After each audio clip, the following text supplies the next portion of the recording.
নির্লজ্জ সরকার এবং নির্লজ্জ প্রশাসন তারা আজ এই লাশের দাম দিতে চাচ্ছে টাকার বিনিময়ে। টাকা দিয়ে কখনো কোনো মানুষের জীবন কেনা যায় না। এটা আমাদের যে 9 দফা দাবি, 9 দফার ভিত্তিতে আমরা আন্দোলন চালিয়ে যাব। আমাদের 9 দফা দাবি হচ্ছে এই যে রক্তের বন্যা বয়ে গেছে, এর জন্য প্রধানমন্ত্রীকে ক্ষমা চাইতে হবে, শিক্ষার্থীদেরকে নিরাপত্তা দিতে হবে এবং হলগুলোকে খুলে দিতে হবে, সেতুমন্ত্রী ওবায়দুল কাদের এবং আইনমন্ত্রীকে পদত্যাগ করতে হবে। আপনারা হয়তো অবগত আছেন যে আমরা নতুন করে 9 দফা দাবি নিয়ে কর্মসূচি ঘোষণা করেছি।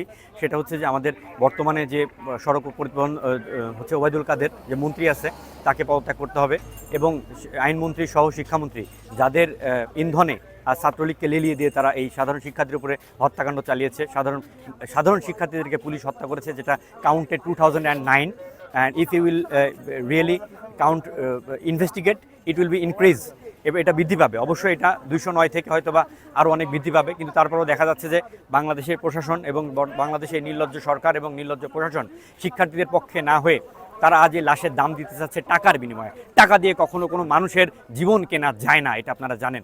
কিন্তু বর্তমান সরকার কি করছে, সেই টাকার বিনিময়ে শিক্ষার্থীদের এই মৃতদেহের দাম দিতে চাচ্ছে তারা।